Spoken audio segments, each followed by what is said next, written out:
muchas gracias por estar con nosotros y pues muchísimas gracias también a Milvian Aspuac por haber aceptado participar con nosotros en este penúltimo eh, sesión del seminario de Bioculturalidad, Educación y Sustentabilidad. Milvian, muchísimas gracias, bienvenida. Muchas gracias, buenas tardes. Buenas tardes, Milvian, muchísimas gracias. Una pregunta antes de iniciar. ¿Vas a tener una presentación para compartir con nosotros? Perfecto. Sí, voy a tener una presentación. Perfecto, bueno. Milvian Aspuac con Maya Cachiquel, defensora de derechos humanos, terapeuta, tejedora con estudios de contaduría pública y auditoría. Es directora ejecutiva de la Asociación Mujeres de AFEDES, coordinadora del Movimiento Nacional de Tejedoras Mayas de Guatemala, integrante del Consejo de Tejedoras del municipio de Santiago, Zacatepeques y del Movimiento Nacional de Tejedoras. Es integrante también del Consejo de Autoridades Ancestrales y Custodios del Título de Pueblo de Santiago, Zacatepeques. Fue voluntaria de una colectividad de jóvenes por 15 años, impulsando diversas acciones en favor del cuidado de la naturaleza y de acompañamiento a la juventud para su proyecto de vida. El trabajo de la organización y de su función como autoridad ancestral le ha permitido conocer la realidad de vida de las mujeres indígenas, juventudes y pueblos indígenas, lo que la ha llevado a formarse para impulsar y coordinar diversos procesos formativos y de asesoría para los proyectos de las mujeres relacionados a la recuperación de saberes ancestrales que contribuyen al UTS, no sé si lo voy a pronunciar bien, UTS Caslemal, Vida en Plenitud, desarrollo económico, bienestar, salud física y emocional, fortalecimiento de la identidad a partir de la recuperación, resguardo y protección de la propiedad intelectual sobre tejidos e indumentaria maya. Esta experiencia le ha llevado a diversos espacios de participación a nivel nacional e internacional, como ponente en diversos temas relacionados que han permitido visibilizar el trabajo colectivo de AFEDES y del Movimiento Nacional de Tejedoras Mayas. La lucha por una vida digna para las mujeres y pueblos indígenas es uno de sus objetivos de vida. Pues una vez leído esta interesante trayectoria de Milvian, pues le agradecemos y pues le damos la palabra. Muchísimas gracias. Eri, bueno, conoces nos quita parejón que matzip y chocakiri ni matiosía seri Universidad de Chiapas y romashi ni payo ni ya chivitin hun kai oshin mitzir chocakiri amoche be toma y orejón iramajden y chacachin. Buenas tardes a todas y todos. Para mí es un honor, un gusto poder compartir con ustedes esta tarde, compartir una, dos, tres ideas de las que hemos venido trabajando, construyendo con las mujeres tejedoras en Guatemala. Y también pues agradezco al Instituto de Ciencias Biológicas de la Universidad de Chiapas por esta oportunidad. Espero que esta hora y media que tenemos pues podamos compartir con ustedes, ¿verdad? Varias de esas ideas que puedan contribuir a ir construyendo pensamiento y que podamos en el marco de esa construcción colectiva pues seguirnos hermanando como humanidad para vivir en un mundo un poco más justo y más equitativo. Solo quisiera que me pudieran dar acceso para compartir la pantalla.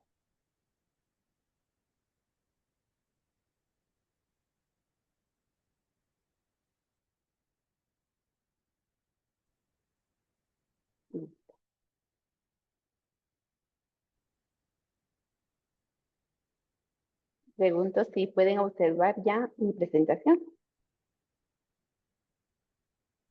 Sí se ve. Sí se ve, perfecto, muchas gracias. Bueno, yo soy Milvian Aspuac del Movimiento Nacional de Tejedoras Ruchajishik Riqanaupal. Ruchajishik significa el cuidado, la protección. Riqanaupal pues habla de nuestros pensamientos, de nuestras ideas, de nuestros saberes. Y entonces este movimiento se centra en la protección de esos saberes, de esas ideas que luego se expresan en los tejidos y en la indumentaria de los pueblos mayas de Guatemala. Hoy quiero hablarles sobre el derecho a la propiedad intelectual colectiva, una lucha que nosotras denominamos por la dignidad de las tejedoras y de los pueblos originarios de Guatemala. Llegar a esto pues no ha sido nada fácil y la verdad es que quisiéramos que no tener que luchar para poder proteger algo que siempre nos ha pertenecido, pero también es importante hacer notar que vivimos en un mundo donde cada quien se salva como puede y creo que muchas de las ideas que los seres humanos hemos asumido sobre la propiedad nos lleva a despojar a otros para poder acumular de un solo lado todo aquello que genere rentabilidad, todo aquello que se monetice y que haga sentir satisfecho a determinados grupos en materia monetaria. Entonces, creo que es muy importante que a partir de lo que presente hoy podamos también tener un espacio como de reflexión propia para sabernos y comprendernos en qué papel, en qué posición y condición vivimos también como humanidad. Quiero iniciar hablando pues de nuestra indumentaria maya. Para nosotras, nuestra indumentaria, nuestra vestimenta es una expresión de identidad, de memoria colectiva y también de resistencia. Traigo acá algunas de las fotografías que tenemos de nuestras compañeras. Tenemos acá el traje de Santiago Zacatepec, que es, bueno, parte de la vestimenta. Tenemos el tocoyal, el collar, el huipil.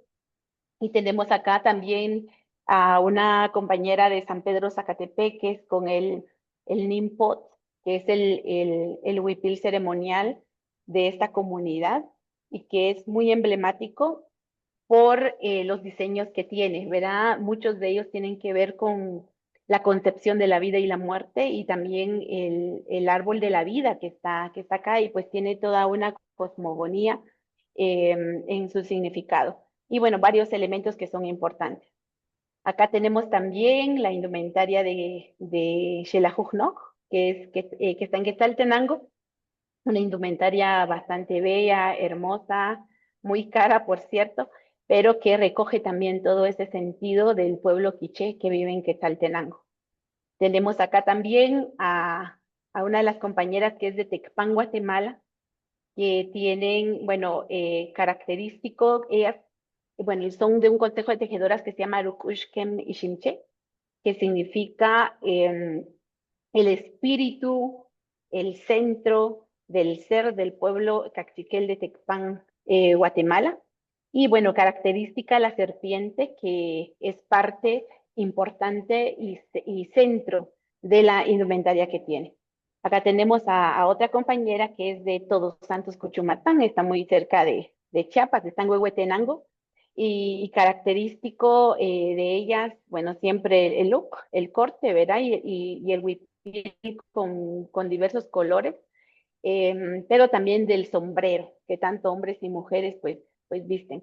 Entonces, toda esta diversidad de tejidos y de indumentaria son fundamentales en este momento porque son una conexión entre la vida de esos milenios de existencia del pueblo maya hasta hoy, una memoria que está viva, una memoria que recoge además la sabiduría pues de todas las abuelas que estuvieron eh, desarrollando cada uno de los símbolos que habitan en nuestra indumentaria. Entonces, para nosotras esto es muy importante y quería dar a conocer esto. Seguramente todos los que participan acá pues conocerán las indumentarias de los pueblos indígenas, pero quería iniciar con parte de la diversidad que tenemos en Guatemala. Aquí tenemos otra indumentaria de Concepción Chiquirichapa, y si se dan cuenta, el UC generalmente ha sido de un color oscuro y arriba pues están pues los colores vivos. Y esto tiene que ver con el entendimiento que tenemos entre la vida y la muerte como una sola concepción del ser y de la existencia, que en algún momento pues estamos en el supramundo, que es lo que se refleja en los huipiles, y luego pues tenemos un tiempo de descanso que es el inframundo y eso se refleja bastante en el Uk o la morga. Y también, bueno, la faja, que no solo es para que pues no se caiga el corte, sino lo que representa el tiempo, ¿verdad? La serpiente, el tiempo y bueno, junto con el tocoyal. Entonces, para nosotras, vestir nuestras indumentarias no tiene que ver con un momento, en algún momento de nuestras vidas, sino todos los días vestimos nuestra indumentaria porque de esa manera sentimos que también nuestras abuelas nos abrazan con su sabiduría que ha quedado registrado en cada uno de los tejidos. Y por eso es que decimos que somos hijas de esas abuelas que no morirán, porque ellas viven en el universo de nuestros tejidos. Y entonces, esto es nuestro cotidiano como mujeres indígenas en Guatemala. Sin embargo, nos enfrentamos a formas de vida y lógicas de pensamiento y, bueno, diversas construcciones en el mundo. Nosotras, en el marco de nuestras reflexiones, de nuestras reuniones para analizar las diferentes problemáticas y entender por qué vivimos en conflictos con otras y otros. Y hemos concluido en que al menos hay dos o más visiones de mundo, pero hay dos visiones que se contraponen entre sí. Y esto tiene que ver con la mirada que tienen generalmente el norte global, esas culturas que se han ido construyendo desde la hegemonía y que en materia de la jerarquización, ¿verdad?, de los diversos pueblos en el mundo, pues se consideran superiores a los demás pueblos. Esto tiene que ver con ese norte global que considera al mundo o a la tierra como algo que se pueden dividir y que por cierto no son muchos, pero que consideran que pueden transar, pueden negociar, pueden saquear a la tierra y la pueden vender al mejor postor.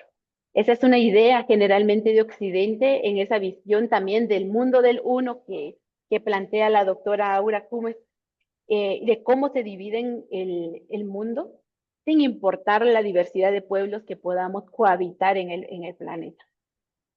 Y eso bueno, es una parte y es esa mirada que consideramos que es necesario revisar de manera muy crítica y que ojalá que quienes se manejan y viven bajo estas lógicas y bajo esta mirada puedan reflexionar y puedan cambiar su percepción del mundo.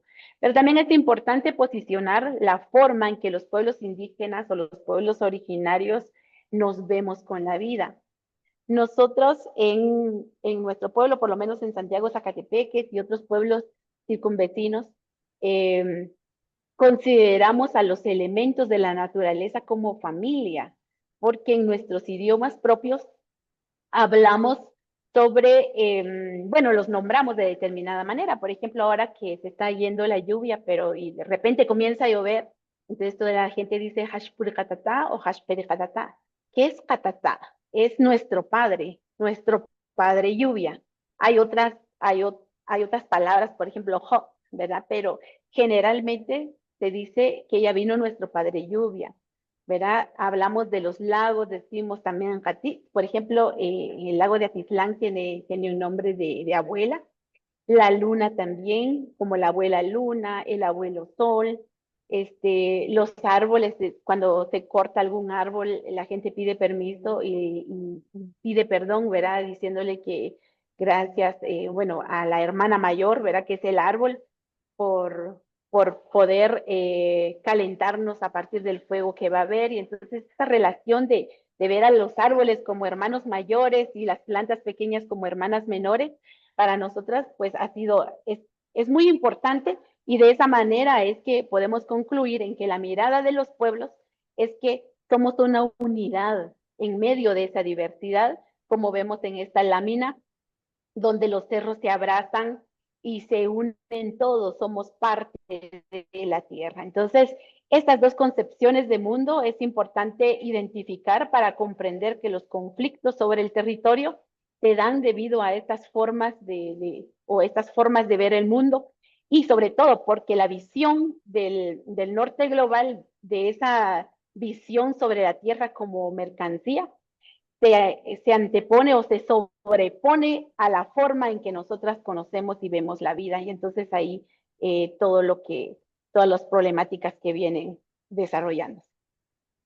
Para nosotras ha sido muy importante entonces sabernos y conocernos, o más bien reconocernos como mujeres indígenas, de dónde venimos, cuál es nuestra raíz, cuál es nuestra génesis, cuál es esa raíz de pensamiento que tenemos. Y nos ayuda mucho comprenderlo a partir también de este cuadro elaborado por la doctora Aura Cumes, ¿verdad? Donde podemos ver marcado los milenios de existencia que hemos tenido como pueblo maya, y también considerando acá los 533 años en que la colonización española pues inicia, ¿verdad? Desde el área del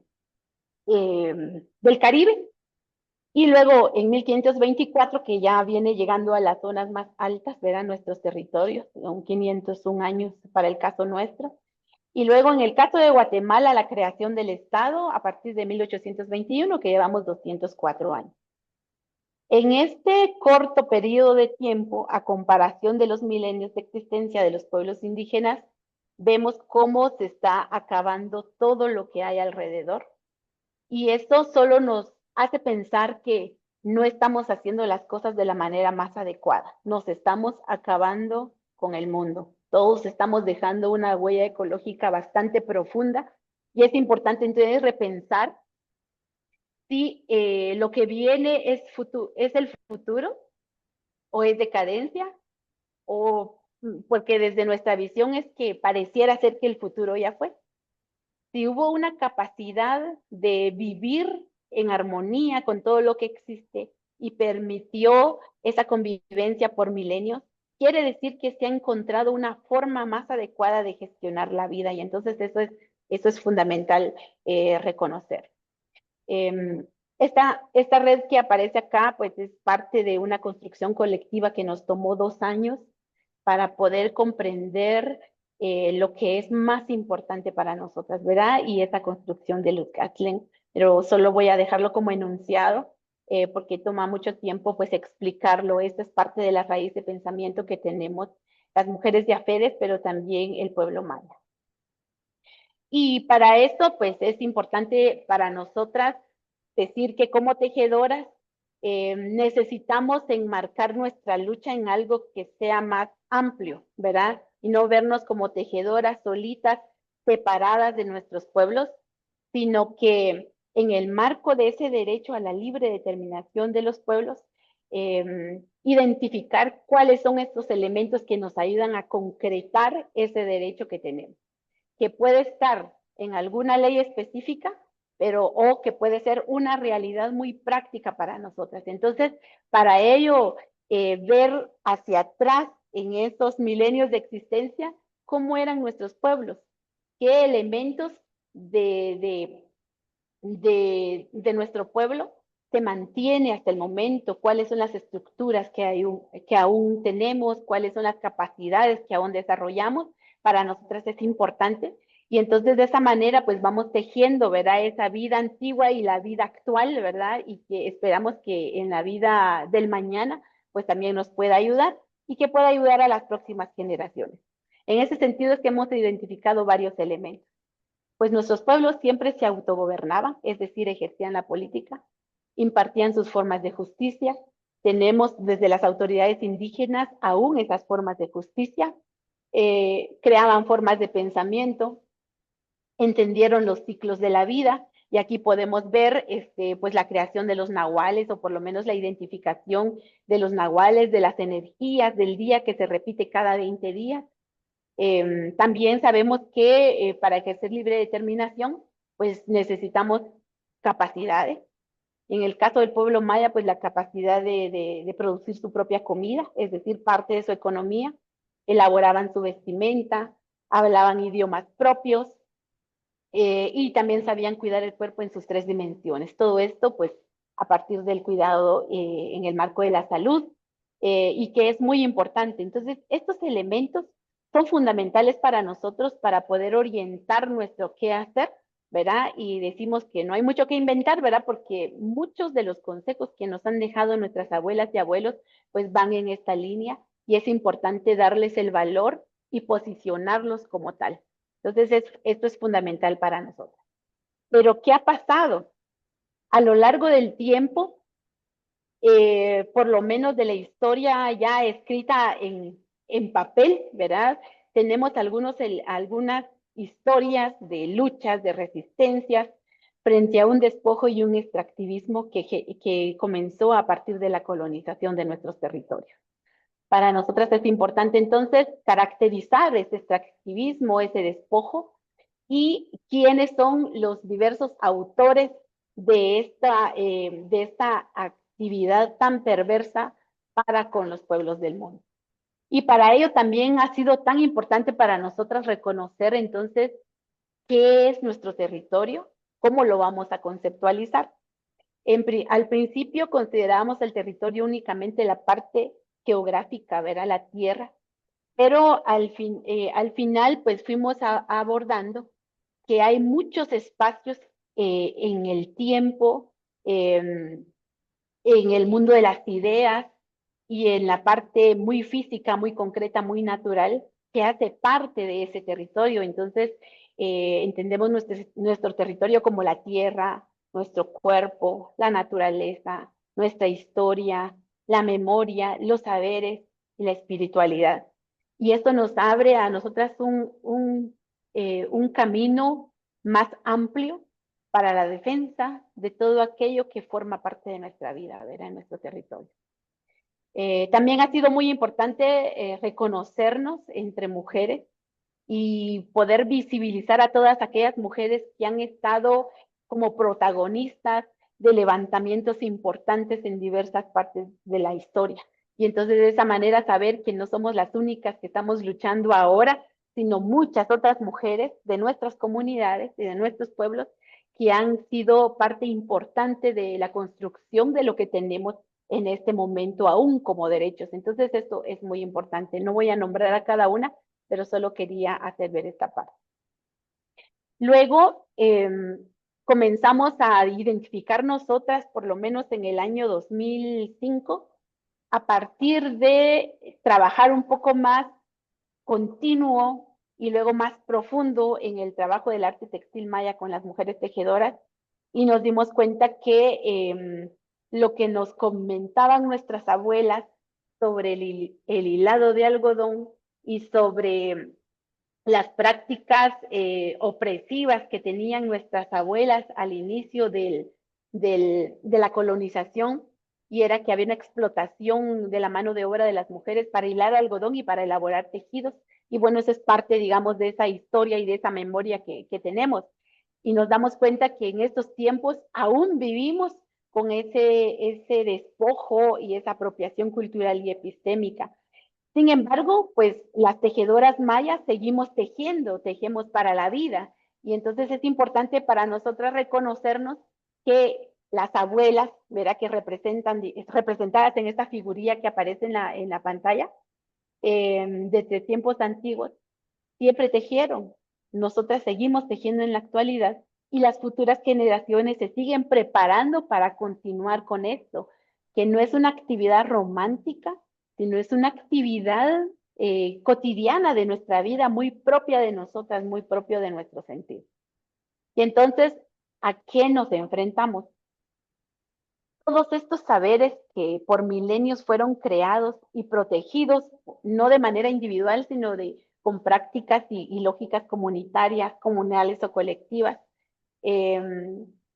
Para nosotras, vestirnos igual es algo que no es problemático como para Occidente, ¿verdad? Que se alertan o se escandalizan cuando alguien más viste igual que ellas. Para nosotras no. Y algunos dicen, porque ustedes están acostumbradas porque les pusieron uniforme, ¿verdad? Entre comillas. Y entonces no comprenden esos saberes y esas lógicas de vida que tenemos como pueblos indígenas. Y entonces todos esos saberes, ellos dicen que son saberes de nadie, que son saberes sin dueño, que son públicamente disponibles, que, bueno, en Guatemala, que es Patrimonio Cultural de la Nación, otros dicen que también Patrimonio Cultural de la Humanidad, y cuando se habla de propiedad intelectual colectiva, dicen que la propiedad colectiva es de todos, pero al mismo tiempo es de nadie, entonces no hay ningún problema, ¿verdad? Porque nadie custodia, nadie cuida. Y en ese sentido es que se va desarrollando también un discurso que viene desde la época colonial, ¿verdad? Sobre los saberes y de los tejidos y la indumentaria maya y hasta ahora. Creemos que para mercantilizar lo que es nuestro, es necesario generar discursos. Y esos discursos están tan presentes, ¿verdad? En el caso de Guatemala, a nosotras acá nos dicen que los trajes indígenas los impusieron los españoles, que es un uniforme para controlar a los indios, que los indios encontrados estaban desnudos, ¿verdad? Es parte de lo que se repite en las universidades. A pesar de que hay tanta documentación, tantos escritos, tesis, libros, que han superado, digamos, estas afirmaciones, sin embargo, siguen diciendo que los tejidos son un regalo español, ¿verdad? Y que nosotros no tenemos la capacidad de crear ni antes ni ahora. Entonces es un discurso eminentemente racista y que pone al descubierto la sociedad en que vivimos. Pero también hay otro discurso que se fue desarrollando más adelante y ahora dicen no, que ahora es fusión, que ahora es inspiración, es emprendimiento, es generación de riquezas y nuevas fuentes de ingreso. También dicen que es un homenaje a nuestra cultura y que es también además promoción del país en el extranjero, ¿verdad? Pues estos pues, son todos los discursos que hay, pero para nosotras es despojo y es robo, ¿verdad? En resumen. Y entonces, así como hay un discurso, hay una práctica desde tiempos coloniales hasta ahora sobre los saberes de la indumentaria maya. Entonces, ¿cuál es esa práctica? Está la apropiación, la expropiación y la explotación de las mujeres desde la época colonial temprana hasta ahora. Bueno, donde se impuso un sistema de denominación bajo la lógica de despojo y acumulación para otros, la patente sobre saberes ancestrales. En el caso nuestro, en el año 2012, unas diseñadoras nos amenazaron con que podríamos ir a la cárcel si seguimos tejiendo los diseños de nuestra comunidad. Y eso fue lo que nos puso en alerta y comenzamos a identificar lo que podíamos hacer para defendernos. Y a partir de ahí, pues, sin perseguirlo, sin ser el objetivo, pero se convirtió en el Movimiento Nacional de Tejedoras. Y bueno, pues también en nuestro país están las declaratorias, ¿verdad?, de Patrimonio Cultural de la Nación sobre nuestros trajes de uso diario y de uso ceremonial. Y eso nos está restando en este momento derechos, porque cuando hemos interpuesto denuncias en contra de empresas y diseñadores, el Ministerio Público desestima nuestras denuncias diciendo que nosotras no tenemos derechos sobre nuestros tejidos y nuestras indumentarias porque es patrimonio cultural de la nación, por lo tanto es la nación quien debería defender esto a través de la PGN, que es la Procuraduría General de la Nación, pero en el caso de los pueblos indígenas no podemos reclamar porque no es nuestro derecho. Entonces es tan desventajoso para nosotros que nuestras indumentarias estén declaradas de esta manera. Y bueno, para contrarrestar esos discursos que los tejidos fueron un regalo español, pues tenemos varios elementos que pueden evidenciar que los tejidos han sido creados ya por muchos años, ¿verdad? Y entonces vemos acá la página 79C del Códice Maya que está en Madrid, y aquí ustedes pueden observar a una mujer y a un hombre tejiendo. Y esto es muy importante porque a nosotras nos han dicho, bueno, nos han tratado de decir, bueno, que somos feministas comunitarias y que entonces hablan que es entronque patriarcal y que describamos cómo era el patriarcado en épocas precoloniales, pero no vivimos en esa época, pero sí contamos con elementos como esto y también con palabras importantes para nosotras como el el aj denota una capacidad que puede tener una persona para cualquier actividad. Por ejemplo, si es tejedora es ajkem, si es un sanador es ajkomanesh, ¿verdad? Y así podemos tener, si es un músico, un ojón, y bueno, hay varios términos, pero el aj que aparece ahí es importante porque denota esa capacidad, y ese aj lo teníamos hombres y mujeres, o sea, no importaba el sexo, sino en tanto seamos seres humanos, podemos generar diversas capacidades. Y entonces acá vemos en esta imagen de la página 79C cómo el tejido está amarrado al tronco de un árbol, tal como ahora, como al lado derecho, ¿verdad? Tenemos aquí a la tejedora de Chajulquiche. Siguen tejiendo muchas mujeres en el país, ¿verdad? Amarradas al tronco de un árbol, a un paral, a un tendal, pero es la misma forma y es parte, digamos, de esa evidencia que tenemos. También hay varios escritos que demuestran la explotación de las mujeres en el arte textil. Por ejemplo, acá decían que las autoridades coloniales pronto notaron la destreza de las mujeres en el tejido. A partir del siglo XVI, 1524, sus beneficios escaparon casi totalmente de sus manos. Los tejidos se hacían a título de repartimiento de hilo, ¿verdad? Y aquí podemos ir viendo como varios enunciados eh, al respecto. También tenemos quejas de curas diciendo que, bueno, a las mujeres les dejaban tareas bastante grandes que mientras que ellos estaban impartiendo la doctrina, ellas estaban limpiando algodón, hilando algodón, y entonces también era una carga bastante fuerte para las mujeres. Y ahí pues hay varias evidencias y varios documentos, ¿verdad? También hablan algunos curas sobre el tema del tormento que se aplicaba a las mujeres a partir de los azotes, aún estando embarazadas. Y bueno, elementos así. Aquí tenemos estatuillas, tenemos varias figuras cerámicas, donde observamos que en la piedra han tratado de evidenciar la ropa que las mujeres y los hombres pues portaban. También tenemos varios sitios sagrados. Aquí en Guatemala tenemos a varios, tenemos a Culeu, Iximché, tenemos Tikal, Humarcaj, y bueno, el pueblo maya que no solo estuvo en Guatemala, sino, bueno, ya cuando se hizo la división territorial, pues unos quedaron en el lado de México, otras en el lado de Honduras, y bueno, pues, pero el pueblo maya ha sido grande y ha sido amplio, y tenemos pues varios elementos que evidencian nuestra existencia.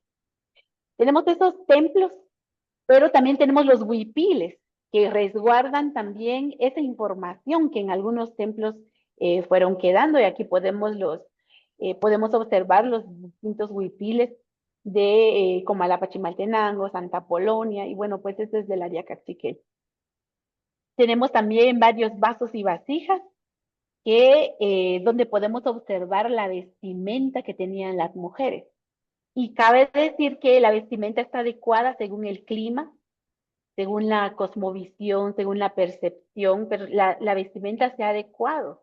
Los seres humanos, si tenemos milenios de existencia, pues por supuesto que hemos tenido la capacidad de gestionar nuestra vida y también de ver cómo nos vestimos. Entonces aquí podemos observar esto. También podemos ver en este caso pues una danza donde vemos a las mujeres que están vestidas. Nosotras suponemos que ellas son del área donde es una zona más cálida, donde vemos las enaguas o los uk de ellas, pero vemos en la parte de arriba más al descubierto, y por supuesto en una zona de calor, pues de esa forma nos vestimos. Y también acá hay otras evidencias. Todos sabemos que el pueblo maya aportó algo muy importante a la humanidad, ¿verdad? Para hacer cálculos más exactos, y es el cero. El cero es algo fundamental, pero también el uno. En el caso de los huipiles del altiplano guatemalteco, el uno aparece como un elemento bastante importante. En el caso del huipil de Santiago Zacatepeques es un elemento que no puede faltar. Para nosotras el cero es el círculo, que es el CETESIC, que tiene que ver con no solo ese vacío, sino representa la semilla. Y entonces el 0 vinculado a la semilla son muy semejantes. Si estudiamos la semilla por sí sola no tiene como un valor, es vacío. Pero cuando esta semilla se junta con la tierra y obtiene oxígeno, bueno, pues agua, comienza a brotar. Y luego esa semilla crece y se multiplica y tiene muchas más semillas. Y las semillas que produce, si se vuelven a sembrar, producen más semillas y de esa manera va creciendo, se va ampliando. Lo mismo sucede con el 0. El 0 solito que representa ese vacío, pues se queda solo así. Pero si se junta con una unidad, comienza a multiplicarse. Y si se van agregando más ceros, también va creciendo, ¿verdad? El valor bueno, de forma cuantitativa. Y entonces esto es muy importante. Además, pues este es el símbolo, el código binario, ¿verdad? Que es el lenguaje en este momento, pues, de las computadoras. Y es muy importante. Y por eso para nosotras estas también son las evidencias de esa forma de entender la vida y de cómo se van registrando en cada uno de los elementos identitarios que tenemos como pueblo. Y luego tenemos un extracto aquí de una morga que es el uc o falda, que podrían conocer otras, o enahuas dicen otras. El uc de Santiago Zacatepeques son dos piezas, porque también el par para nosotras es muy importante. Y entonces este par, estos dos lienzos se unen con un bordado. Y un bordado característico del pueblo de Santiago Zacatepeques es el comatzin, que es la serpiente. Antes nuestras abuelas eran muy estrictas en el conteo. Ahora vemos que muchas de las bordadoras van calculando nada más el tamaño de cuánto llevan de bordado y van cambiando de color. Pero anteriormente sí era muy estricto. Y entonces tenía que tener 13 picos, así como se muestra acá en la lámina. Esos 13 picos tienen que ver con esas 13 energías que tenemos. Y también, bueno, multiplicado por los 20 nahuales, entonces resultan los 200 días que conforman el Cholquij, ¿verdad? Los 260 días, que además son las 9 lunas, las 9 lunas que dura pues la gestación de un ser humano, ¿verdad? Y entonces es muy importante para nosotras este conteo, porque demuestra esa cuenta corta que podemos tener de nuestros tejidos. Aquí no tengo un rombo, pero hay un rombo que tenemos acá en el Huipil de Santiago también, que además de marcar los 4 puntos cardinales, también tienen que ver con ese conteo de la cuenta larga. No sé si se recordarán ustedes que en 2012 se hablaba mucho como que iba a ser el fin del mundo porque ahí se acabó el conteo del sistema maya, pero no, era el cierre de un ciclo. Entonces, ese ciclo de por lo menos 5,000, más de 5,000 años, está representado en ese rombo. Entonces, la cuenta larga en el rombo y la cuenta corta en el UC, que es el comatín, pues habla pues de ese tiempo y de ese conteo, de ese calendario que el pueblo maya fue desarrollando a lo largo de toda su existencia. Y entonces con todo esto nosotras decimos que nuestros tejidos y nuestra indumentaria son los libros que la colonia no pudo quemar, ¿verdad? Porque ahí hay mucha información. Tenemos el reto ahora de volver a leer lo que dicen nuestros tejidos y eso es muy importante para nosotros. Recordamos también que, no tengo aquí la fotografía, pero en 1511, un obispo, Diego de Landa, manda quemar todo lo generado por los pueblos encontrados acá, ¿verdad? Y aquí en el caso del pueblo maya, pues nuestros códices, todo lo escrito fue quemado, fue destruido. Y ahora revisando un poco el arte de la guerra, pues es parte de esas acciones que tenían quienes invadían determinados territorios, donde dicen que tienen que borrar a la memoria colectiva y mejor si eliminan a toda la gente que habita en el lugar. Y bueno, pues es parte bueno, de esta estrategia, ¿verdad? Del arte de la guerra, de eliminar a los pueblos. Y entonces es parte de lo que hicieron con nosotros acá, pero no contaban con que nuestros pueblos, pues en la mente en la memoria, pues mantenemos toda esa información. Y ahora nuestras abuelas, aunque no sepan leer ni escribir en el alfabeto castellano, pues en los tejidos se sigue dejando información muy importante. En Guatemala también ha habido intentos, siempre en el marco de la asimilación y el de tratar de homogenizar y tener una sola nación, ese discurso del mundo del uno que se mantiene, y eliminar cualquier elemento que pueda denotar la diversidad que hay. Han habido decretos, por ejemplo, el decreto 164, donde el presidente Justo Rufino Barrios, ¿verdad? Declara a varios pueblos indígenas como ladinos por decreto, ¿verdad? En el caso de San Pedro, Zacatepeques, San Marcos, pues se hace un decreto específico para ellos, donde se les dice que ellos tienen que hablar como ladinos y vestir como ladinos. ¿Qué significa eso? Si tiene que hablar como ladino, ladino es el mestizo, ¿verdad? Tendría que hablar castellano, es decir, debe dejar de hablar su idioma materno y hablar solo castellano.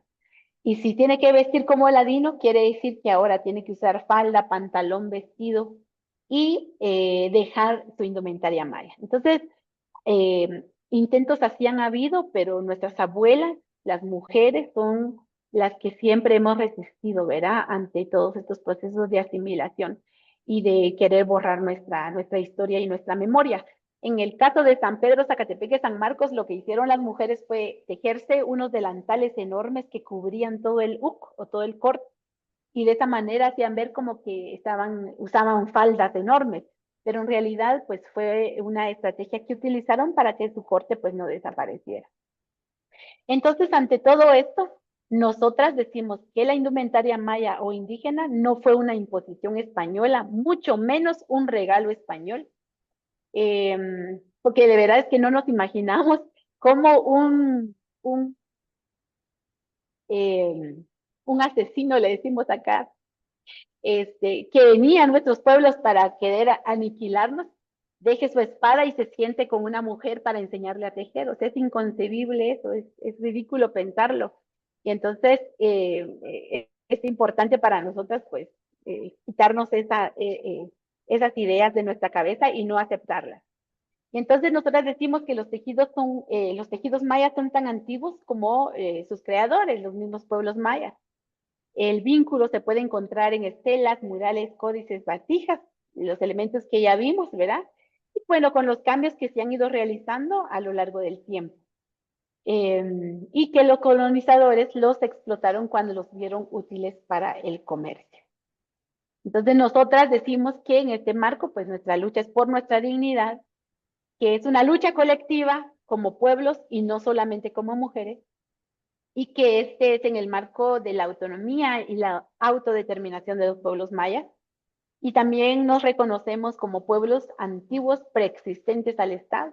Y entonces nuestra lucha debe enmarcarse en la autonomía y la libre determinación. Y entonces ahora el extractivismo y despojo o robo colonial de nuestra indumentaria, ¿cómo continúa? Bueno, pues hay varias formas, ¿verdad? Una de ellas es la apropiación o robo individual de conocimientos colectivos mediante el registro individual de diseños, quitarles de carácter colectivo. Mediante el engaño, y esto pues por medio de la utilización de estructuras coloniales patriarcales, le llamamos nosotras, ¿verdad? En el caso de las empresas, hay una empresa acá que se llama Marías Bach. Esta empresa entró con mucho engaño a algunas comunidades. Las comunidades siempre le abrimos la puerta a la gente que quiere conocer de nosotras, que quiere saber, porque confiamos. Pero ya sabemos ahora que no hay que confiar en toda la gente, porque hay gente que solo llega para robar, ¿verdad? Y para quitar y para dejarnos sin derechos. Entonces, esta empresa, Marías Bach, por ejemplo, el bolso de las Marías, le coloca ese nombre a su negocio que además para nosotras es altamente racista y peyorativo, porque a la mayoría de las mujeres indígenas aquí en Guatemala nos consideran, bueno, no tener derecho a la identidad propia y para ellos somos las Marías. Entonces, es una María, es una mujer vestida con su indumentaria, es una María. Y entonces ahora es el bolso de las Marías, porque casualmente esta empresa se dedica a elaborar bolsos usando de base los tejidos mayas, ¿verdad? Entonces se llama el bolso de las Marías. Bueno, por otro lado, también hay una explotación de vida y cuerpos de las mujeres para la mercantilización y la industria étnica de comercio justo y atractivo turístico, ¿verdad? Y bueno, por otro lado, pues las declaratorias de las indumentarias mayas como patrimonio cultural de la nación, ¿verdad? Y entonces es parte de ese despojo. Ella es, pues, Alida Boer, ¿verdad? La dueña de Marías Bank. En su video, subido, habla que estos bolsos son hechos por las manos de muchas Marías de Guatemala y entonces aquí las mujeres indígenas pues nos sentimos tan indignadas por esto. Además, si ustedes ven esta fotografía, no sé qué les provoca, pero en el caso de nosotras sí nos provoca tanta indignación porque solo los colores que viste el personaje principal, ¿verdad? En esta imagen, que está delante, además de blanco, como reluciente, y luego atrás, como un perchero, una mujer indígena, ¿verdad? Que ya no haya dónde colocar los bolsos, ¿verdad? Que tiene en las manos. Entonces, esta es una imagen que vale la pena cuestionarla, criticarla y también a partir de esto, cómo podemos educarnos para evitar caer pues en la folclorización y evitar seguir utilizando a los pueblos mayas en este sentido. Esta misma señora llegó a Santo Domingo Xenacoj y les pidió a las mujeres grabar un video y que pudieran aportarle para su tesis, ¿verdad?, de diseñadora de modas. Y bueno, pues ellas accedieron porque el video era para fines educativos. Pero luego vimos que el video era para promocionar su venta de bolsos, ¿verdad? Y entonces, al final de cuentas, pues sí, se desarrolló una denuncia penal porque las compañeras tenían problemas en su comunidad, porque en el video habla de que ellas están siendo beneficiadas por esta empresa, cuando esta empresa ni un tejido les ha comprado a estas compañeras, ¿verdad? Y luego dice que además les da becas a sus hijas y pues que no es cierto. Entonces son las formas que hemos ido viendo cómo nos utilizan, nos mercantilizan y luego pues no podemos defender nuestros derechos porque el Estado, ¿verdad?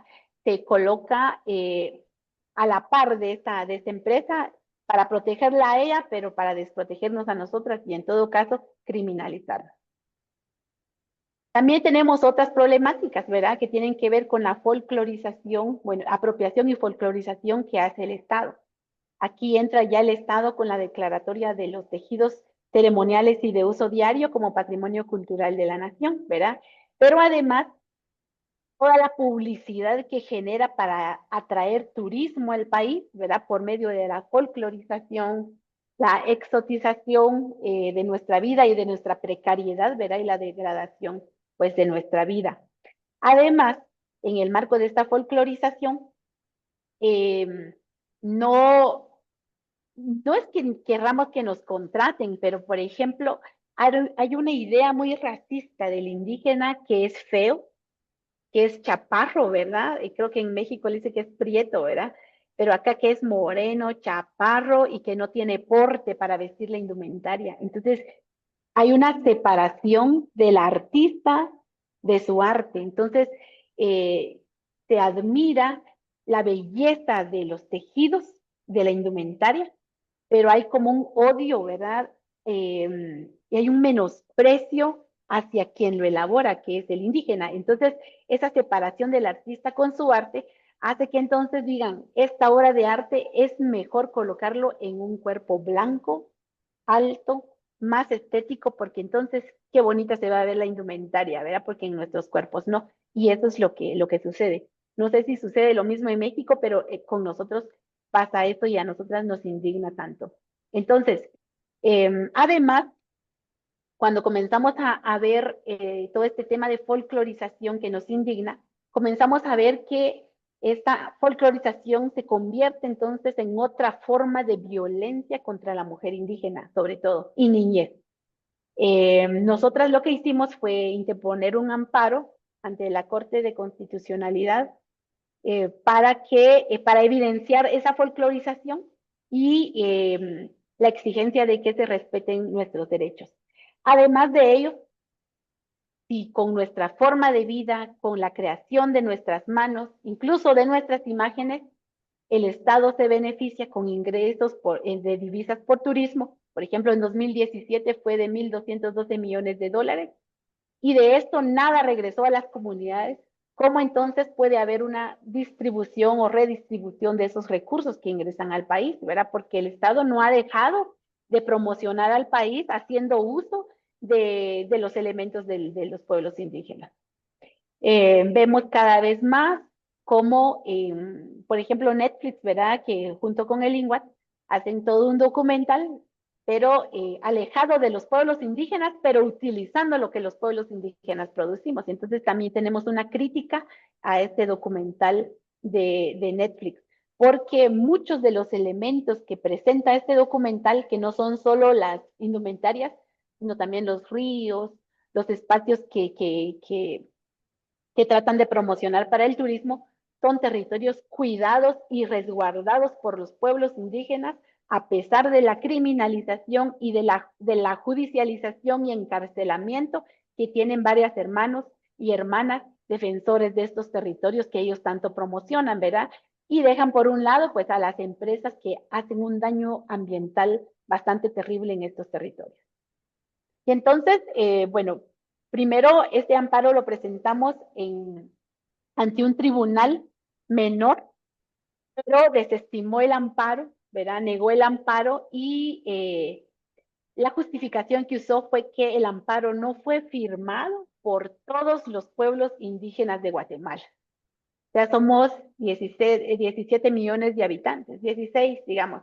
Si la mitad somos pueblos indígenas, de 8 millones de habitantes tuvimos que haber firmado ese amparo. O sea, es ridícula la sentencia, ¿verdad?, que dictamina este tribunal.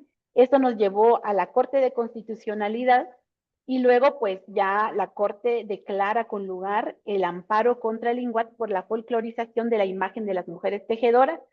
Y entonces la sentencia dice que el INGUAT debe crear mecanismos de participación efectiva de las mujeres tejedoras, ¿verdad? Y los pueblos indígenas para el diseño, formulación de políticas públicas, de planes, programas y demás procesos importantes para evitar que se siga violentando los derechos de las mujeres y de la niñez guatemalteca. Creemos que esto es algo muy importante. Y bueno, ahora estamos en diálogo político con el INGUAT.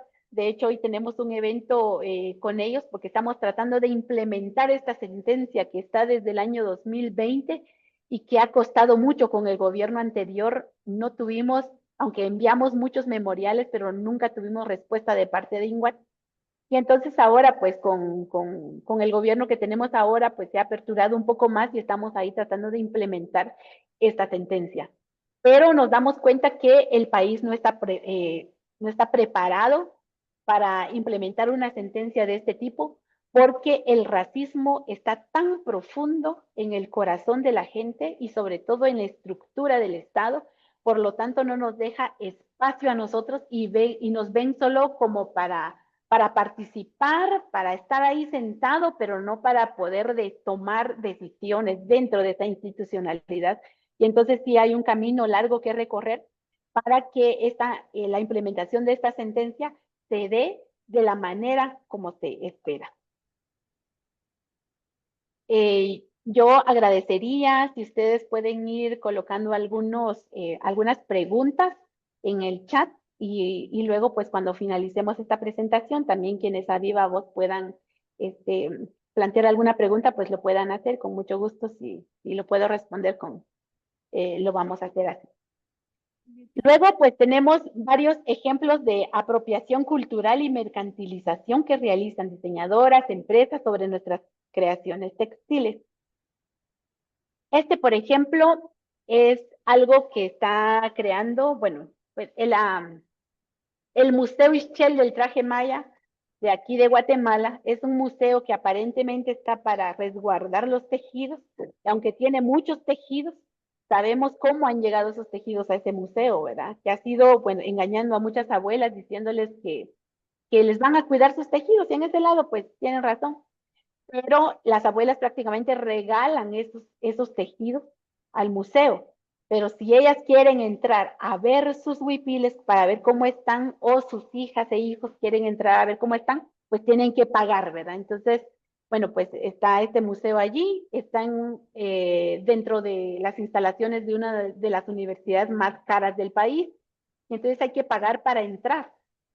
Pero sobre todo comienzan ellos a plagiar el diseño de un pueblo que se llama San Antonio, Aguascalientes, y bueno, elaboran unas calcetas.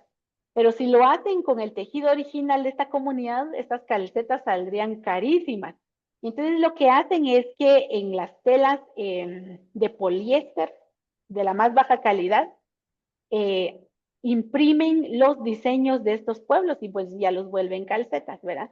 Y entonces, si es un museo que está para resguardar los tejidos mayas, ¿verdad? Para que no se pierdan en el tiempo, ¿verdad? Si son los principales que plagian y le quitan el trabajo a las tejedoras, entonces, ¿de qué hablamos? Entonces, es parte de lo que sucede en el país. También en el año de 1975, este traje que porta esta Miss, esta representativa, eh, se premió como el mejor traje regional en Miss Universo. Sin embargo, mientras que eso se daba y la gente estaba feliz, también se estaba planificando eliminar al pueblo Ixil, ¿verdad? Y entonces, solo 7 años después, el ejército de Guatemala llevó a cabo pues la política de genocidio contra ese mismo pueblo. Y entonces toda la gente que decía, ay, qué lindo los trajes de Neva, y qué bueno que ganó el primer lugar. Cuando este pueblo Ixil reclama justicia por genocidio, ahí tenemos una ausencia total de todas esas empresas y diseñadoras que se han aprovechado de estos tejidos, ¿verdad? Que han lucrado con esto, pero cuando la gente pide justicia, pues ahí no están. Luego vemos pues varias empresas, acá está la empresa UNIC de Anita Lara, y dicen pues son sus diseños. Entonces, este diseño es de Anita Lara, pero este diseño no es de ella, este diseño es de Chajul, este diseño es de Chichicastenango, y entonces, ¿cómo vemos que al desarrollarse diversos artículos que contienen, bueno, elementos importantes de nuestros tejidos, los pueblos desaparecemos, las tejedoras desaparecemos y queda el nombre de la empresa o de la diseñadora que elaboró el bolso, ¿verdad? Entonces, esta parte consideramos también muy inapropiada, poco ética, porque en todo caso, si es que hay un diálogo bilateral entre empresa y comunidades, debería de reconocerse la co-creación, o sea que hay dos o tres creadores de todo lo que conlleva ese artículo para poder llegar a ser. Entonces, es importante acá hacer notar esa parte. Aquí también desaparecemos, hay empresas que son muy grandes, por ejemplo, este gigante de la moda, que yo no sé ni cómo mencionarlo porque está en inglés y casi que son iniciales. Este saco o chaqueta, ¿verdad? Lo venden por alrededor de 10,625 quetzales. Pero estos tejidos generalmente en las comunidades pagan que 125 quetzales por esto, pero digamos que no es tanto que valga el diseño en sí, sino el tejido que lleva este elemento, el que hace que se eleve de precio. Y nada de esto llega a las comunidades. Nosotras estuvimos preguntando a la comunidad si habían otorgado permiso a esta empresa y pues dicen que no, ¿verdad? Todos se han apropiado de lo que producen los pueblos, pero nadie regresa nada. Entonces también acá vemos donde no se reconoce la autoría de los pueblos y luego vemos cómo algunos elementos que son importantes para los pueblos son recortados por las diseñadoras y son pegados, ¿verdad? Para ciertos artículos, en este caso bikinis, ¿verdad? Para el pueblo de San Pedro Zacatepeques esto es tan ofensivo, ¿verdad? Porque no, ofensivo no en el sentido de que es hecho bikini, sino ofensivo en el sentido de que el pot o el huipil se haya cortado y que varios elementos que son propios de los tejidos ceremoniales se coloquen de esta manera cuando en la comunidad incluso las más jóvenes tienen prohibido usar esto, porque hay que ganarse el uso de estos elementos. Y entonces, bueno, acá vemos también algunas bolsas, ¿verdad? Y nosotras decimos que el problema no son los bolsos, el problema es que no nos han pedido permiso, el problema es que se apropian de lo que no les pertenece. Entonces, esto. Acá vemos un huipil de San Juan Comalapa, Chimaltenango. Y este huipil, yo recuerdo que una cantautora fue criticada por su propia comunidad cuando en uno de sus conciertos usó este huipil y dijeron es que todavía no es el tiempo que usa el huipil y ya lo está usando. Pero luego ven que su huipil ceremonial está convertida una bota, ¿verdad? Y entonces a las compañeras o a esa comunidad sí les indignó tanto, ¿verdad? Aquí también vemos otro huipil ceremonial, el Nimpot, donde está el árbol de la vida de San Pedro Zacatepeques. Y aquí es hecha una bolsa. Y si vemos bien la fotografía y si bien observamos bien el artículo, vemos que son tejidos usados. Esos tejidos que vienen cargados de dolor porque una madre o una mujer o no tenía para darle de comer a sus hijos o no tenía para medicinas y tuvo que vender cierto tejido, ¿verdad? Y entonces, cuando tú vendes un tejido usado acá, te pagan casi nada por ese tejido. Y luego se convierten en bolsos y a estos bolsos se venden a precios como si le hubieran pagado de manera justa a las mujeres. Y entonces aquí podemos ver. Este es el huipil de mi pueblo, Santiago Zacatepeques, que como les explicaba al principio, el sentido del supramundo, que es arriba, y el inframundo, que es abajo, y aquí pues lo tergiversan totalmente con ese modelo, verá, convirtiéndolo en una bermuda. Y entonces no es el uso. Si nosotras queremos hacer bermudas, pues de plano vamos a diseñar para eso, pero no usando los huipiles que tienen un significado importante para nosotros. Y las empresas pues no tienen necesidad de hacer esto, pero lo hacen. Y entonces acá también vemos estas tazas que por sí solas cuestan ¿qué? Como 40 quetzales, pero ya colocándoles o imprimiéndoles un diseño ya cuestan 90 quetzales, 100 quetzales, entonces su valor se multiplica. Y no habría problema de utilizar los diseños, pero si el pueblo ha accedido a otorgar el derecho de uso de su diseño y luego que el pueblo también tenga o se le distribuya o se le pague en regalías. Cuando se habla esto con las empresas, entonces ya no quieren, ¿verdad? Solo quieren tener el permiso, más no retribuir algo a la comunidad por el uso. Aquí vemos algunas mascotas. Estas mascotas, bueno, nosotros amamos a los animales. Nuestro entender de la red de la vida es muy importante, pero el vestir animales, animales con esto, nos lleva hacia atrás en esa memoria ancestral en la época colonial, donde nos consideraban no humanos, sino animales. Y entonces algunos delantales los llamaban taparrabos, ¿verdad? Aunque nosotros no tenemos rabo, pero de esa manera el pensamiento sobre los pueblos indígenas de que parece que no somos humanos, sino que somos animales, se mantiene en el tiempo. Y entonces ahora ponerle los huipiles o nuestros huipiles a los animales, pues no importa porque son lo mismo. Y entonces también eso es indignante, ¿verdad? Si nosotras queremos tejer ropa para animales, pues de plano se va a hacer, pero no hay necesidad porque los animales tienen su pelaje, o sea, tienen su propia naturaleza para vivir, ¿verdad? Pero sí nos ofende mucho que nuestros huipiles se usen de esta manera. Y bueno, así podemos ver la forma inapropiada de uso de la indumentaria. En este caso, por ejemplo, la indumentaria de las autoridades indígenas y de las cofradías de Chichicastenango. Vemos que lo porta una modelo que concursa en Miss Universo del año 2011.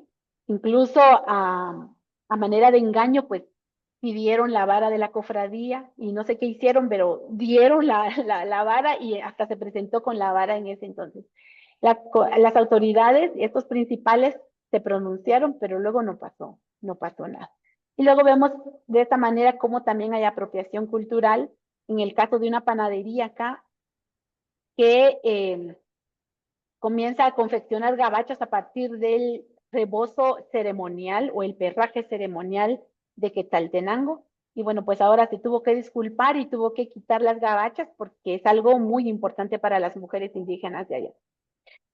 Lo otro que sucede es esta competencia desleal que hay ahora en el marco de ese plagio que ha habido de los diseños de los pueblos y comenzamos a competir entre tejedoras y máquinas, ¿verdad? Entonces hay un plagio y una competencia desleal que inicia con la computarización de diseños, se pasa a la sublimación y ahora la digitalización, ¿verdad?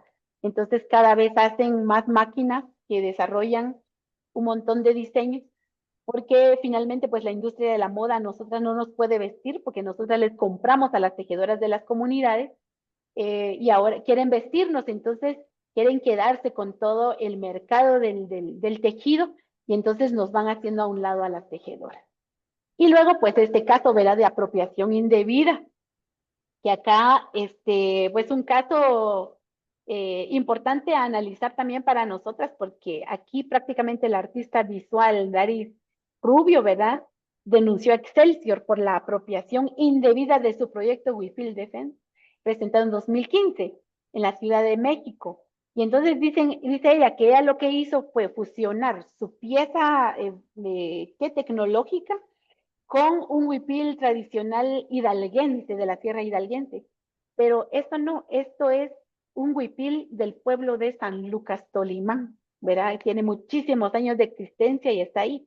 Entonces ella denuncia apropiación indebida, pero ella también se apropia indebidamente de algo que no le pertenece. Entonces nosotras, ¿qué hacemos? Yo creo que ya me queda poco tiempo. ¿Qué estamos haciendo frente a esta problemática? Bueno, en primer lugar, pues recuperar la memoria y nuestra raíz de pensamiento. Transformar nuestro pensamiento, reconocer nuestros saberes, transmitir la memoria a otras y proteger lo que pertenece a nuestros pueblos. Esto, ¿cómo lo hacemos?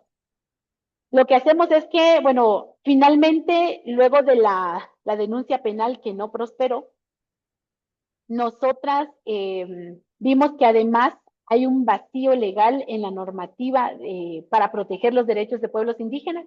Tenemos nuestra constitución política que habla de la necesidad de proteger a los pueblos indígenas, pero no hay ninguna norma que lo desarrolle. Y entonces lo que hicimos nosotras primero fue hablar del problema y organizarnos.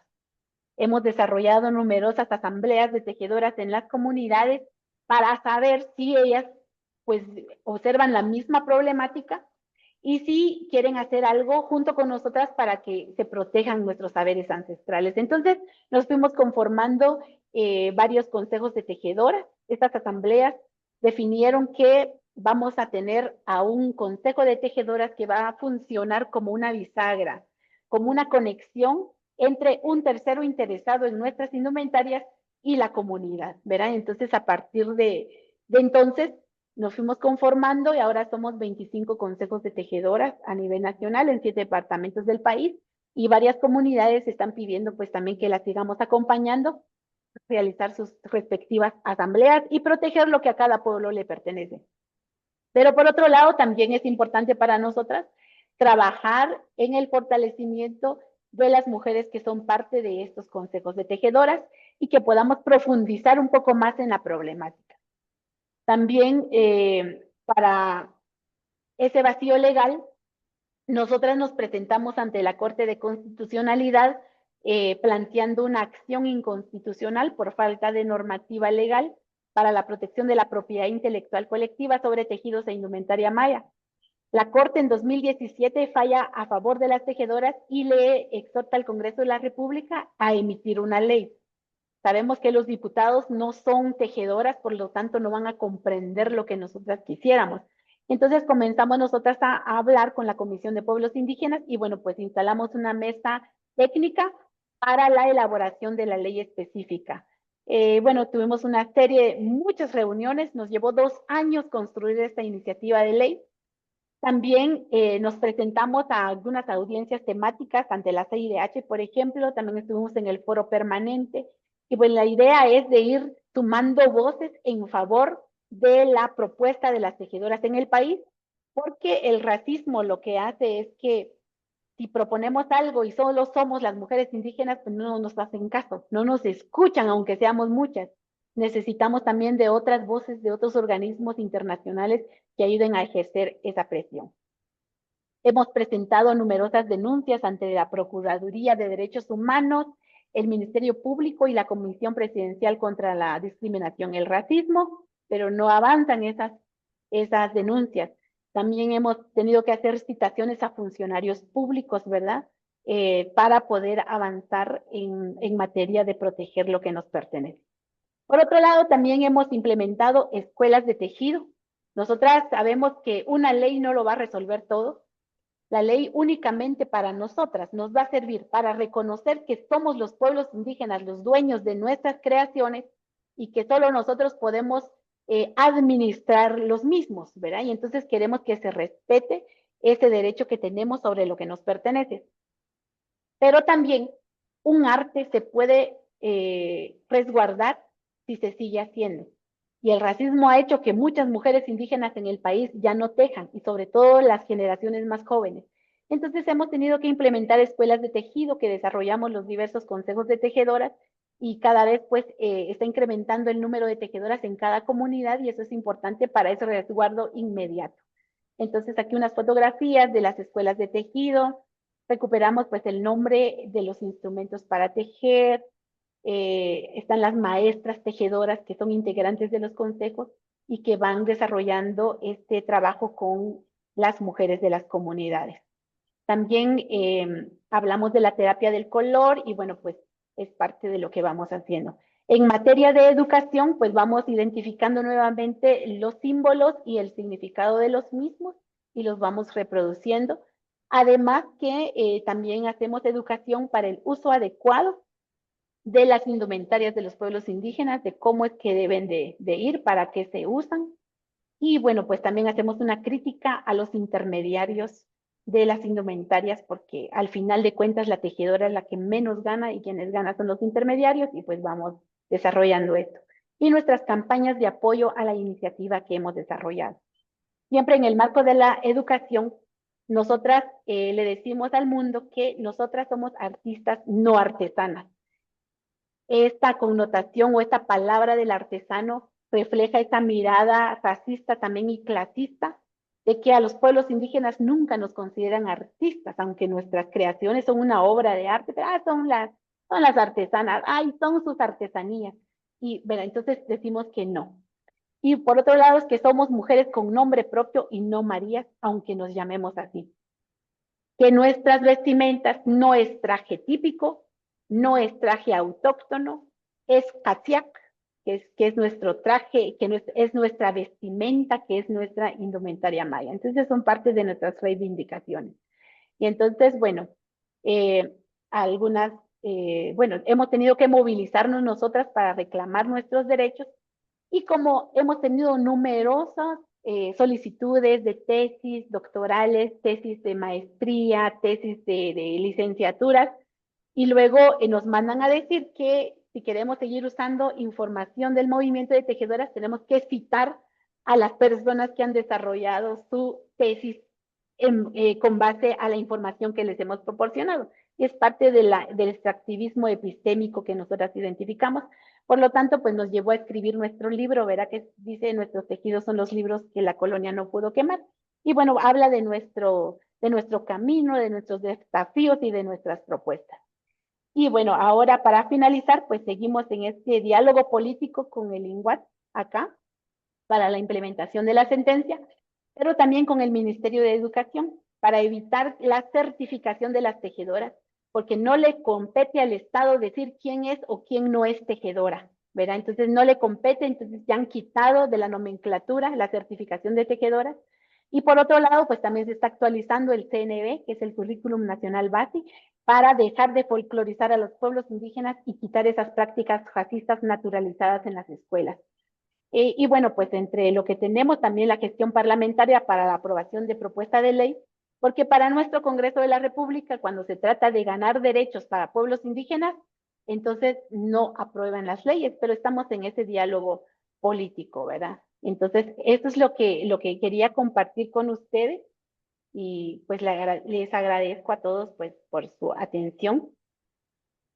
Y si hay alguna pregunta, pues estoy ahí en la total disposición para poder responder. Gracias. Pues Milvian, muchísimas gracias por toda esta disertación que hiciste, toda esta presentación y que nos llevaste de la mano desde, bueno, lo que son los bordados, el camino que han tomado desde la época prehispánica y está muy ligado al control de los pueblos originarios en todas estas dimensiones que manejaste del cuerpo, el asunto de las tejedoras para la vida, de que son todavía parte de nuestros códices, ¿no? Los códices que quemaron, Fray Diego de Landa, como decías, y como, bueno, también fueron los códices del sur de México, que están tan emparentados, ¿no? Nos hermanan estos pueblos mayas con ustedes. Y bueno, yo viendo los tejidos, digo, pues es que hay muchos que se parecen a diferentes regiones también de acá.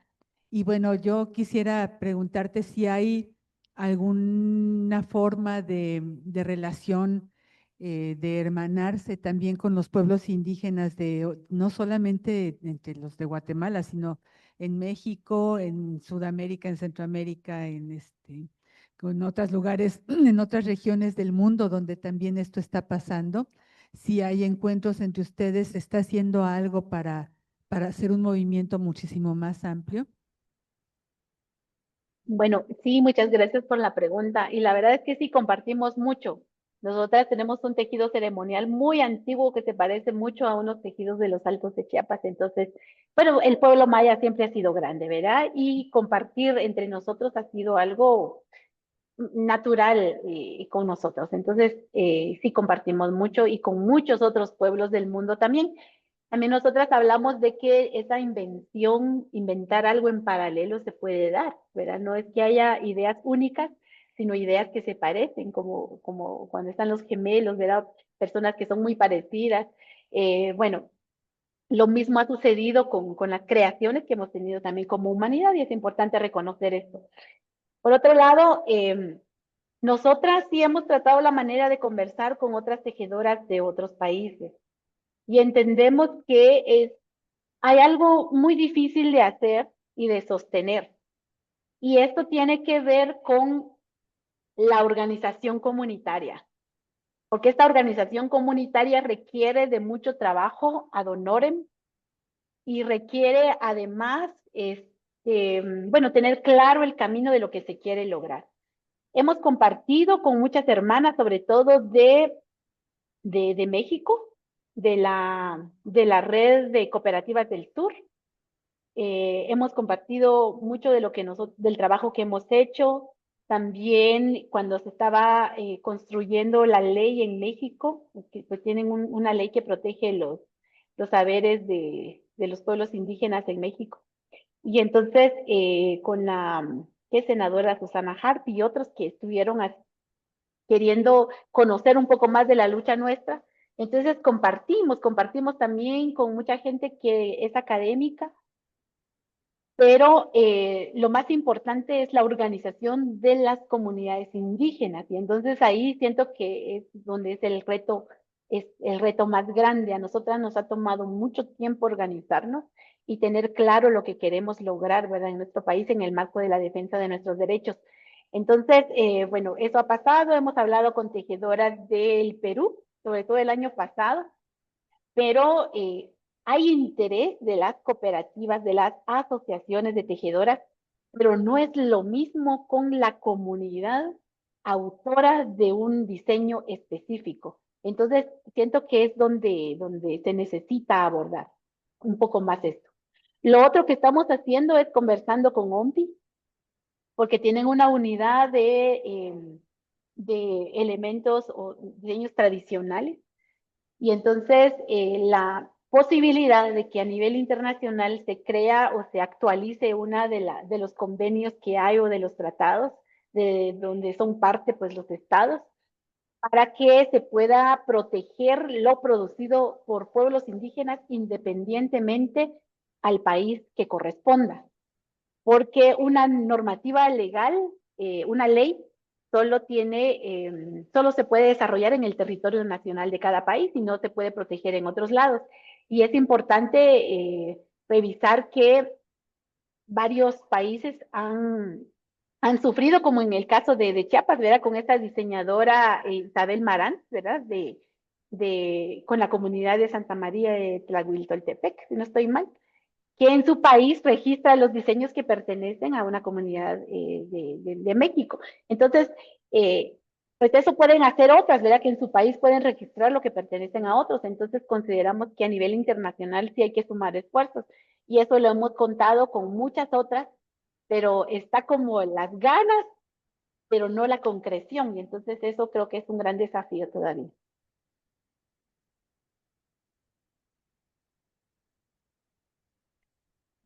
No Muchísimas sé qué. gracias, Milvia. Está con nosotros, bueno, Lluvia quiere hacer un comentario, una pregunta por aquí también. Muy bien. Esta pregunta va más desde el aspecto en el caso de querer adquirir sí, adquirir alguna de estas piezas. ¿Qué postura Ujú. debería tener uno mismo para poder adquirirlas, ¿no? Porque al fin y al cabo, pues es la forma de vida en cómo se ganan pues su dinero las personas a las que se dedican a esto, ¿no? Claro. Bueno, a nosotros nos han preguntado muchas veces sobre esto. Y bueno, como nosotras dependemos mucho de los tejidos, entonces da la sensación de que no los queremos compartir o que no se pueden vender. Pero nosotras sí, bueno, muchas de las tejedoras plantean que la tejedora debería vivir de su arte, algo que no está sucediendo en estos momentos, pero sí hay necesidad sobre todo para el tema de la autonomía económica, si las mujeres pueden producir esto, pues podrían vivir de ello, ¿no? Para ello es importante para nosotras el generar estos protocolos de relacionamiento ético entre empresas y comunidad. Hay tejidos que definitivamente no van a poder ser para la venta, pero otros sí y se pueden crear. Entonces, es lo que nosotras prácticamente estamos planteando, ¿verdad? A toda la gente. Mayu, ¿tú quieres desarrollar un bolso con algún tejido? Pues podemos desarrollarlo, pero entonces el Consejo de Tejedoras hace una consulta a la comunidad de cuáles son los diseños que se pueden usar para la venta y cuáles diseños definitivamente no. Y los que son definitivamente no serán los ceremoniales y no no toda la pieza, pero sí algunos elementos que sí no podrían estar como parte de. Y entonces sí, ahorita estamos desarrollando, bueno, una iniciativa que se llama HopChem, pero seguramente pues se va a modificar el nombre, con la idea de que este espacio comercial, digamos, pueda vincular a la productora con quien quiere comprar el tejido, porque lo que queremos es evitar la intermediación, porque los intermediarios se están quedando con la mayor parte de las ganancias y a quien le cuesta tejer es a la tejedora, y entonces la tejedora no produce en gran cantidad como para poder acopiar sus productos y luego abrir una tienda o lo que sea. Entonces estamos viendo ese esfuerzo a nivel nacional para que sea el espacio de comercialización para las productoras directamente con quienes quieren desarrollar algunos productos. Hemos tenido ya algunas experiencias con algunas empresas, ¿verdad?, que solicitan, y entonces nosotras en el marco de esta lógica de la co-creación hemos accedido en algunos casos, ¿verdad?, pero depende de cada comunidad asumirlo o no. Hay comunidades que no están dispuestas a vender y se respeta, pero hay comunidades que sí y tienen tejidos específicamente para la venta. Ok, muchas gracias.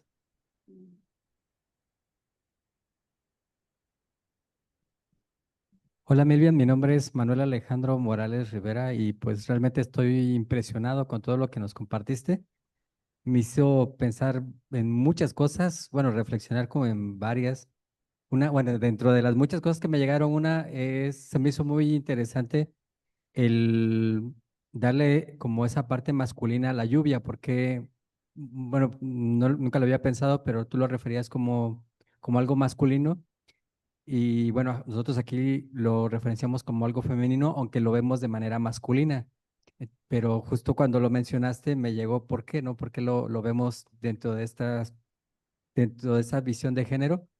Pero bueno, es una de las tantas cosas, ¿no? La otra es también, bueno, yo tengo raíces zoques, yo ya no aprendí la lengua, pero mi mamá tampoco, entonces no nos la enseñaron, sus abuelitas de ella me decía que ellas sí hablaban, pero ya no se las transmitieron a ellos, a su generación. Y justo mientras voy creciendo, nunca me identifiqué como zoque, o sea, podía yo ser de Coita, podría ser de Tuxtla o de Chiapas, pero en ningún momento me pasó por la mente que era zoque, ¿no? Ya hasta estudiar en la universidad, y no tanto por la universidad, sino que ya haciendo estudios sobre territorio, sobre identidad, sobre comunidad, me llego y me encuentro como zoque y entonces realmente me digo, no, pues sí, sí soy zoque, tengo raíces zoques, mis bisabuelos hablaban zoque, pero ya no perdimos la lengua y veo la lucha de ustedes, cómo defienden eso y realmente es como, o sea, ahorita estamos todavía descubriéndonos cómo volver a transmitirle y ahora a mis hijos ese ser zoque sin una lengua como tal, sin conocer esos otros elementos que están allí, como en tu caso en los bordados, pero que de alguna manera a través de la comida o a través de algunas actividades que realizamos, a ellos poco a poco se les va presentando, como por ejemplo ahorita están llamándole la atención el aprender a tocar el carrizo, ¿no? Por música tradicional. Pero igual el mismo conflicto de van a una casa de la cultura donde hay que pagarle a un profesor, aunque el profesor sí es de una cofradía, en este caso de aquí de Tuxtla Gutiérrez, pero hay una intersección por parte de municipio y que de alguna manera, a pesar de que está haciendo un rescate cultural, también al mismo tiempo lo desvirtúa y lo folcloriza, ¿no? Entonces, justo el gobierno del estado en este momento está haciendo un uso irracional de la folclorización de las culturas donde mezcla sin razón tanto lo maya como lo zoque en este caso, y que realmente está pasando un conflicto de identidad así muy, muy fuerte, ¿no? Entonces, creo que, al menos aquí en Chiapas, resuenan muchísimo tus palabras de esa defensa, de resistencia, de volver otra vez a reapropiarnos, de volver como a retomar la acción y que muestras acciones muy concretas, bueno, aunque es el caso de tejidos y en el caso de mujeres, que realmente, no sé, me hubiese gustado haber nacido allá, no haber nacido mujer, haber tejido y estar luchando por eso. Pero me toca también estar acá y me toca también estar en una universidad y de alguna manera, pues estamos haciendo este tipo de actividades que son como las herramientas que podemos tener a la mano y que de alguna manera, pues estamos haciendo. Entonces, te doy las gracias, ¿no? Por tus palabras, por la convicción que también demuestras y por la voz que traes, porque o sea, no solamente te escuchamos de ti, sino que escuchamos de tantas mujeres que representas y que también han conversado contigo y que de alguna manera también se escuchan a través de ti. Entonces, pues te agradezco por eso, ¿no?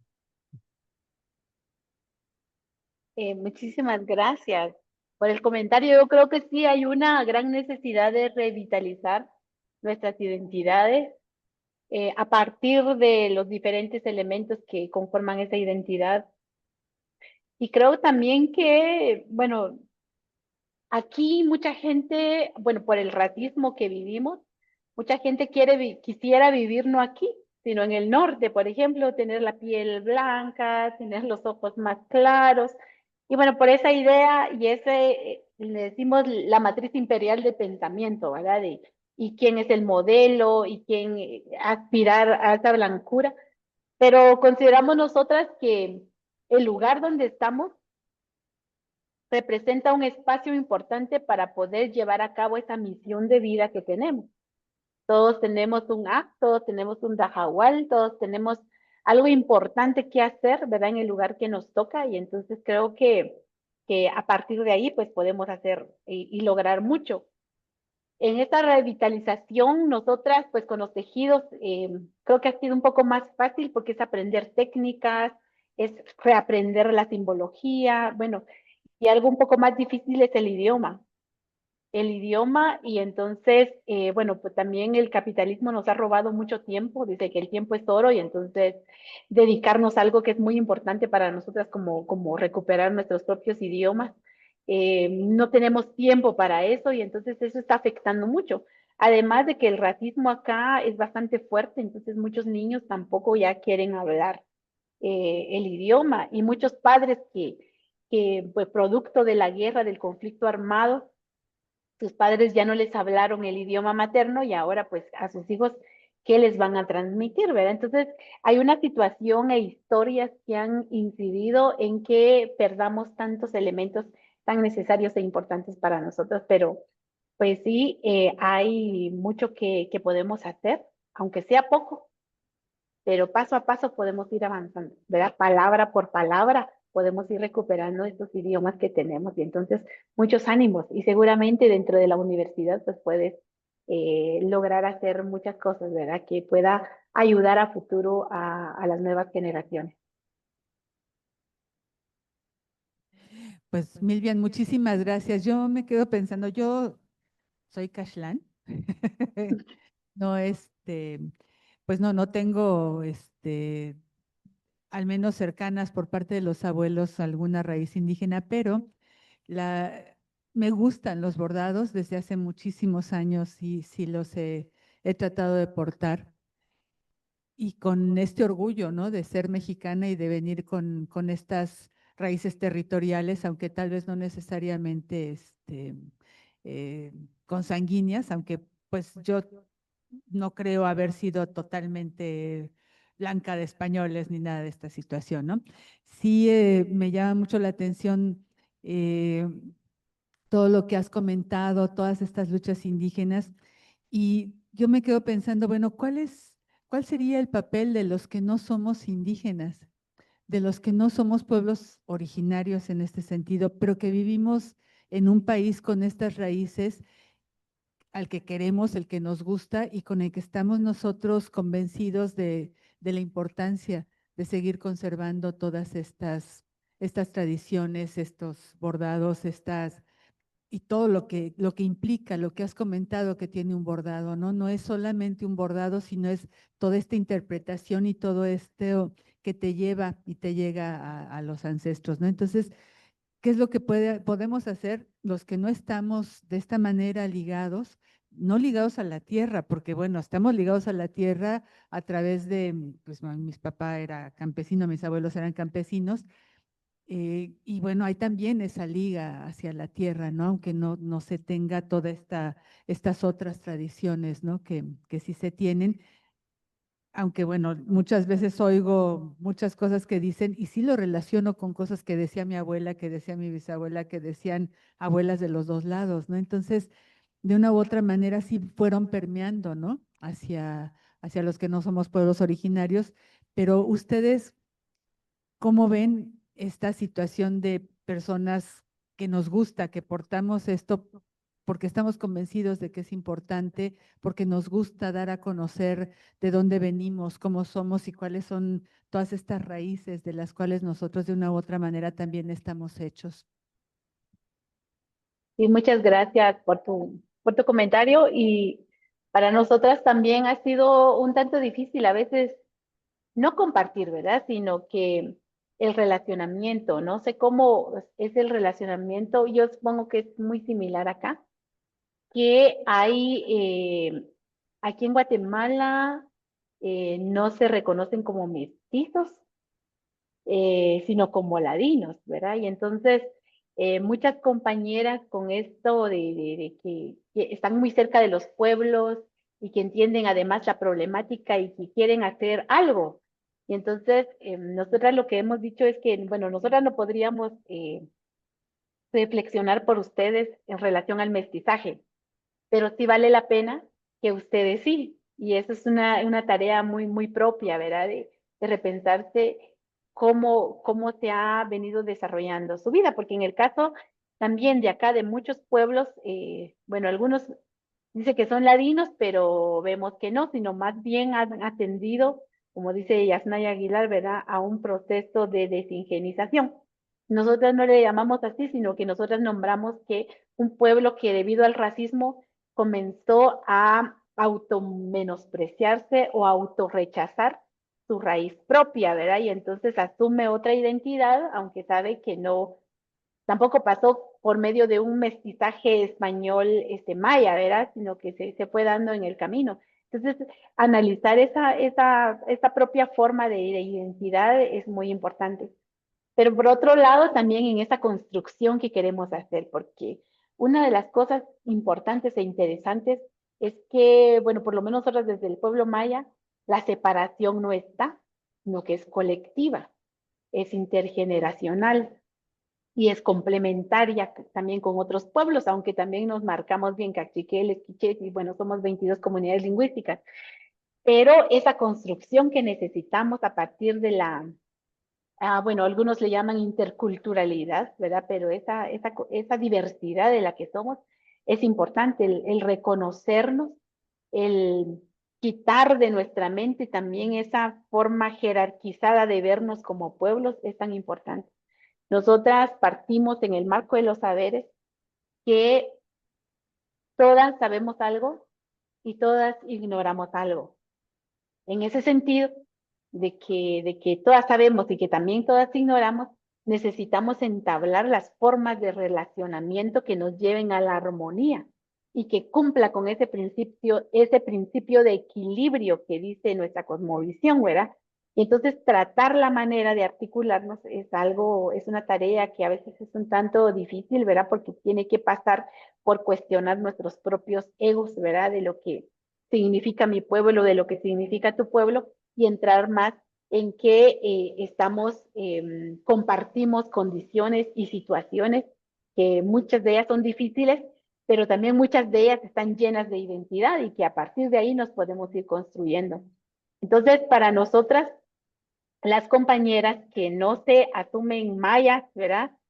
O indígenas, pues lo que les decimos es quieren vestir nuestra indumentaria, conozcan la historia de esas indumentarias que visten, conozcan a ese pueblo, sepan de qué pueblo viene esa indumentaria y de la importancia de sumarnos a esas luchas reivindicativas de esas comunidades. Lo que sucedía con el traje ceremonial de Nevaj, que quedó como mejor traje regional, ¿se recuerdan?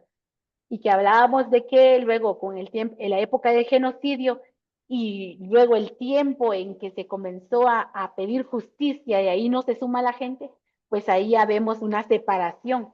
Pero si estamos conscientes de que queremos vestir parte de lo que los pueblos hacen, también sumémonos a esa lucha que tienen como pueblo. Entonces, de esa manera podemos ir llevando a cabo esa interculturalidad y ese caminar juntas, ¿verdad? Que podamos ir desarrollando entre pueblos, porque si estamos divididos, eso no nos va a llevar a ningún lado, lo que necesitamos es más hermanarnos.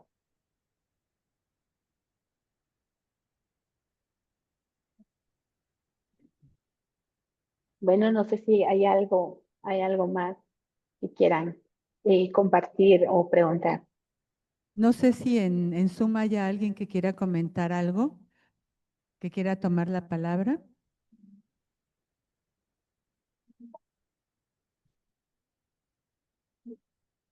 Bueno, parece que no. Y pues bueno, Milvian, yo te agradezco muchísimo, ¿no?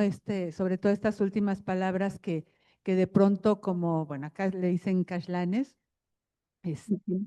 de pronto, pues uno se pregunta, bueno, ¿de dónde soy? ¿Dónde estoy metida? ¿Cómo vamos a caminar?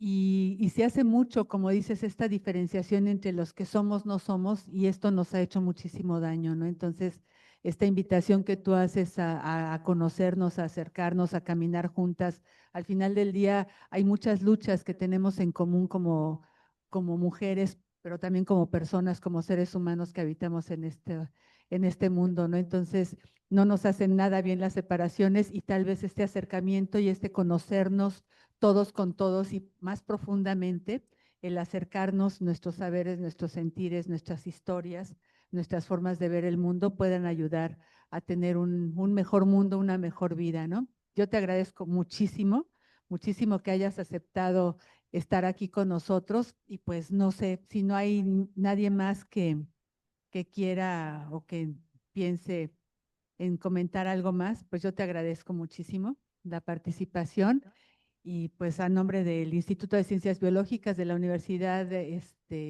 Autónoma de Ciencias y Artes de Chiapas, pues te damos las gracias, te haremos llegar el reconocimiento por esta participación y pues bueno, eres una persona que ha sido interesante y que creo que ha despertado muchas cosas entre los asistentes y pues ya estaremos en comunicación pronto. Te agradezco mucho el haber aceptado estar con nosotros en este momento, Milvian.